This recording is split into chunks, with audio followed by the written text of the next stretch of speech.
Penyediaan Rancangan Malaysia ke-10 bermula sejak Jun 2009 dan diakhiri dengan pembentangan oleh Perdana Menteri Malaysia yang amat berhormat Datuk Seri Muhammad Najib Tun Abdul Razak di Dewan Rakyat.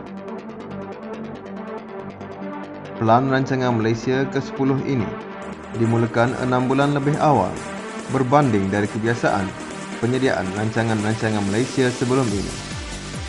Penyediaan Rancangan Malaysia ke-10 dimulakan dengan penyediaan Hala Tuju Strategik Rancangan Malaysia ke-10. Mengikut perkiraan kita harus mencapai kadar pertumbuhan dalam tempoh 5 tahun yang akan datang.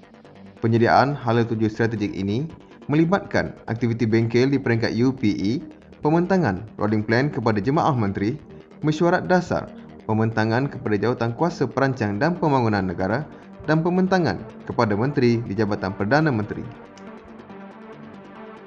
Terdapat beberapa perbezaan ketara di antara Rancangan Malaysia ke-10 dengan pelan terdahulu di mana perancangan dan pelaksanaan Rancangan Malaysia ke-10 mengguna pakai pendekatan berdasarkan outcome. Satu, pendekatan yang memberi fokus khusus kepada pencapaian secara sistematik outcome yang dikehendaki daripada keutamaan yang dikenal pasti di peringkat nasional, subsektor dan pelaksanaan. Secara khususnya, semua agensi kerajaan harus memastikan semua program dan projek yang diusulkan mempunyai outcome yang jelas dan akan memberi sumbangan kepada outcome yang dikehendaki di peringkat sektoral dan nasional. Mengambil kira pengukuran Indeks Prestasi Utama KPI untuk bidang keberhasilan utama KRA. Keutamaan yang dikenal pasti di bawah setiap bidang teras KRA akan digunakan untuk mengenal pasti matlamat atau outcome makro bagi Rancangan Malaysia ke-10. Berdasarkan konsep rolling plan, rolling budget akan mengenal pasti sumber yang diperlukan untuk pelaksanaan projek bagi tempoh 2 tahun dan anggaran bajet ini akan dikemukakan semasa penyediaan bajet tahunan. Kelulusan untuk bajet projek akan diberi selama 2 tahun dan kementerian hanya dibenarkan untuk mengikat janji dan memulakan projek yang telah diberi kelulusan dalam tempoh 2 tahun rolling budget. Program Pelaburan Sektor Awam merupakan satu program pelaburan bersepadu untuk jangka masa pertengahan yang bertujuan untuk menghasilkan outcome yang dikehendaki di bawah bidang-bidang keutamaan negara.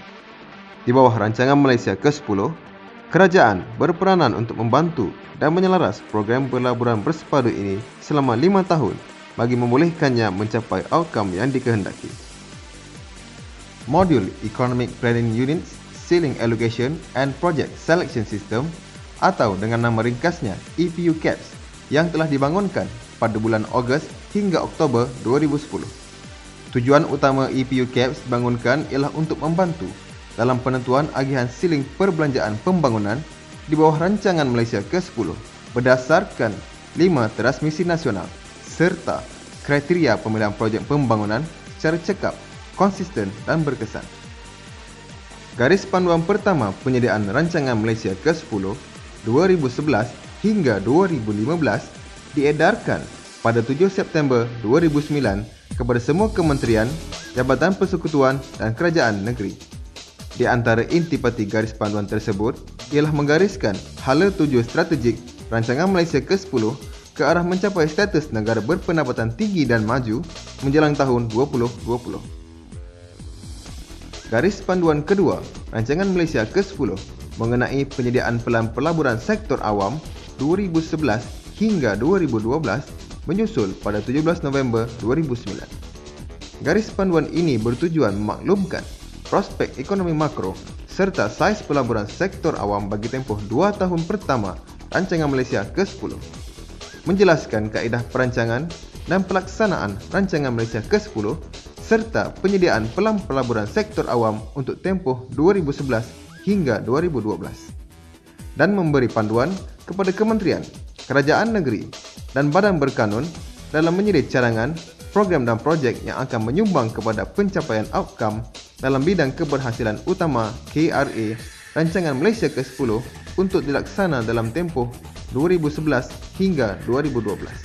Pengumpulan input rancangan Malaysia ke-10 dilaksanakan melalui pelbagai kaedah, antaranya dialog rancangan Malaysia ke-10 bersama kerajaan negeri, sektor swasta, NGO serta Dewan Perniagaan. Input juga diperolehi daripada pelbagai pihak yang prihatin melalui kumpulan perancang antara agensi IAPG dan kumpulan kerja teknikal TWG serta melalui internet, roadshow ke beberapa negeri, dialog YB Menteri JPM bersama Menteri Besar, Ketua Menteri dan pegawai-pegawai kanan kerajaan negeri. Pandangan daripada pelbagai stakeholder melalui beberapa taklimat khas, dialog bersama ahli parlimen, dialog bersama profesional muda bagi menyelami buah fikiran generasi muda. Kerajaan negeri turut memberi komitmen dan perhatian yang serius dalam penyediaan rancangan Malaysia ke-10. Penyediaan draft bab rancangan Malaysia ke-10 menyusul selepas pengumpulan input. Proses ini melibatkan beberapa peringkat tapisan melalui mesyuarat jawatankuasa editorial, konsistensi dan dasar. Pembentangan rangka cadangan polisi baru dan jadual kerja rancangan Malaysia ke-10 kepada Yang Amat Berhormat Perdana Menteri dibuat sebelum bab rancangan Malaysia ke-10 dikemas kini. Perbincangan isu-isu dasar dan memutamatkan cadangan program dan projek seminar secara intensif.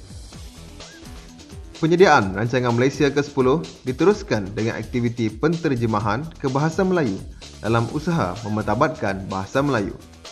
Bantuan daripada Institut Terjemahan Negara Malaysia telah diperolehi bagi memastikan kualiti ketepatan penggunaannya dalam dokumen rancangan Malaysia ke-10. Draft bab-bab yang disediakan seterusnya dibawa ke mesyuarat jawatankuasa perancang dan pembangunan negara yang dipengerusikan oleh Yang Berbahagia Tan Sri Ketua Setiausaha Negara untuk pandangan dan cadangan. Satu taklimat khas kepada semua Yang Berhormat Menteri Besar dan Ketua Menteri yang dipengerusikan oleh Yang Amat Berhormat Perdana Menteri telah diadakan pada 25 Mei 2010. Selanjutnya, kerja-kerja memutamatkan penulisan bab-bab dijalankan dan bagi semakan proof, buku rancangan Malaysia ke-10 telah diadakan di Percetakan Nasional Malaysia Berhad. Proses cetakan dokumen disiapkan untuk dikemukakan kepada Parlimen pada 29 Mei 2010. Bagi memudahkan pihak media membuat liputan yang tepat, satu taklimat kepada pihak media diadakan pada 8 Jun 2010. Tirai penyediaan rancangan Malaysia ke-10 menemui penyudahnya dengan pembentangan rancangan Malaysia ke-10 di Parlimen oleh Yang Amat Berhormat Perdana Menteri pada 10 Jun 2010. Proses transformasi negara menuntut kepada transformasi jentera kerajaan bagi menyokong peralihan ekonomi. Untuk muncul sebagai sebuah negara berdaya saing di peringkat global, kerajaan perlu berubah seumpama syarikat yang berdaya saing.